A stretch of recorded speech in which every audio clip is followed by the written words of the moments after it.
Без ремонту 30 років в Івано-Франківську розпочали капітальний ремонт вулиці Вербицької. Тут вже облаштовують бордюри, а також встановлюють дощоприймальні решітки, щоб під час негоди на дорозі не збиралася вода. І після цих робіт, кажуть в управлінні капітального будівництва, перейдуть до стелення асфальтобетону. Довжина цієї вулиці 350 погонних метрів, ширина її 6 метрів, це десь під 2000 квадратних метрів. Плануємо саму проїзну частину вулиці зробити в асфальтобетоні, в нижньому шарі і верхньому шарі. Тротуар з однієї сторони буде забрукований плиткою, шестіркою.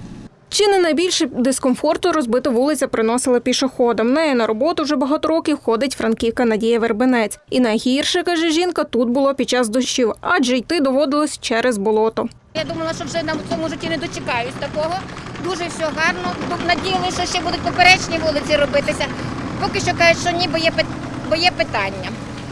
А так то дуже задоволена, кажу, що навіть не вірила, що таке буде. Не віриться, що моє місто ще при моєму житті таке стане гарне, а тим більше мій кінчик. Вулицю Вербицького відремонтують майже за 5 мільйонів гривень. Усі роботи, каже міський голова, сподіваються завершити до кінця року.